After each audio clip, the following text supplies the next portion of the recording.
Hello everyone.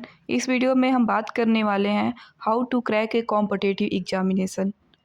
हम यहाँ आप सबसे 2 से 3 बेसिक्स प्रिंसिपल्स पे डिस्कस करेंगे, जिस रूल्स के हेल्प से हम किसी भी कॉम्पिटिटिव एग्ज़ाम को ईजिली क्वालिफाई कर सकते हैं। और इसी बेसिक प्रिंसिपल के हेल्प से मैंने भी यूपीएससी प्रीलिम्स, यूपीपीसीएस प्रीलिम्स जैसे exams back to back qualify किए हैं।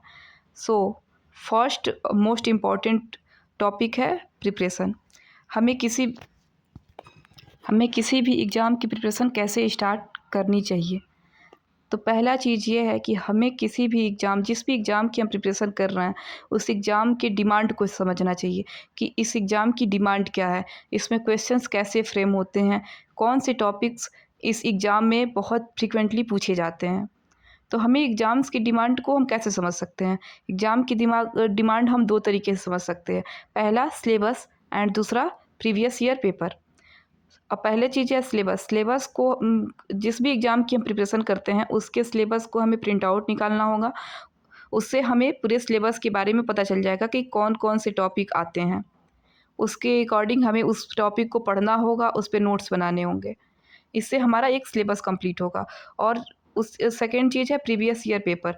हमें प्रिपरेशन स्टार्ट करते टाइम ही गूगल से या किसी भी साइट से प्रीवियस ईयर पेपर डाउनलोड करना चाहिए और उसे हमें देखना चाहिए कि क्वेश्चंस कैसे फ्रेम हो रहे हैं, किस एरिया से क्वेश्चंस ज़्यादा पूछे जा रहे हैं। जिस एरिया से क्वेश्चन ज़्यादा पूछे जा रहे हैं उसको हम ज़्यादा इंपॉर्टेंट टॉपिक मानेंगे, उससे ज़्यादा उसको रिवाइज करेंगे। सो हमें प्रीवियस ईयर क्वेश्चंस से ही हम पता कर पाएंगे कि क्वेश्चन की डिमांड, एग्ज़ाम की डिमांड क्या है और हम अपनी प्रिपरेशन को किस तरीके से फ्रेम कर सकते हैं और कौन से टॉपिक इम्पॉर्टेंट है, कौन से नहीं है। तो प्रीवियस ईयर पेपर बहुत ज़्यादा इम्पॉर्टेंट है। हमें उसे डेली तो नहीं, लेकिन हर एक वीक, हर 10 दिन में एक बार ज़रूर देखना चाहिए कि क्या डिमांड क्या है इस पेपर का।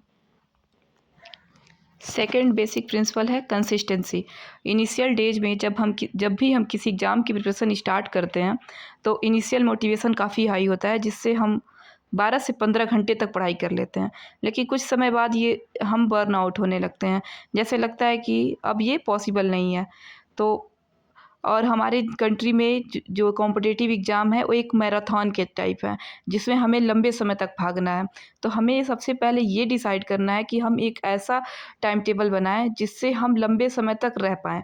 तो इसमें हमें मैं अपना बताती हूँ कि मैं 7 से 8 घंटे कंसिस्टेंट पढ़ाई कर सकती हूँ। तो हमें अपने अकॉर्डिंग ही टाइम टेबल बनाना चाहिए। अगर 7 से 8 घंटे की पढ़ाई हो सकती है तो 7 से 8 घंटा सबसे बेस्ट है। तो हमें एक ऐसा टाइम टेबल बनाना होगा जिसमें हम लंबे समय तक सरवाइव कर पाएँ। थर्ड बेसिक प्रिंसिपल है प्रैक्टिस। हम सब जनरली क्या करते हैं, सिलेबस तो कंप्लीट कर लेते हैं लेकिन प्रैक्टिस नहीं करते हैं। लेकिन मुझे लगता है कि practice is a key to success in any examination. तो हमें प्रैक्टिस ज़रूर ही करना चाहिए। और आई थिंक कोई भी ऐसा परफेक्ट डे नहीं आएगा जिस दिन हम प्रैक्टिस स्टार्ट कर सकते हैं। हमें प्रैक्टिस स्टार्ट तभी करना चाहिए जब हम सिलेबस पढ़ना स्टार्ट करते हैं। तो सबसे हम प्रैक्टिस कहाँ से कर सकते हैं? जनरली ये लोग क्वेश्चन पूछते हैं कि हम प्रैक्टिस कहाँ से कर सकते हैं। तो सबसे पहले चीज़ तो मॉक टेस्ट है। आप जो भी टॉपिक पढ़ रहे हैं उससे रिलेटेड आप मॉक टेस्ट दे सकते हैं।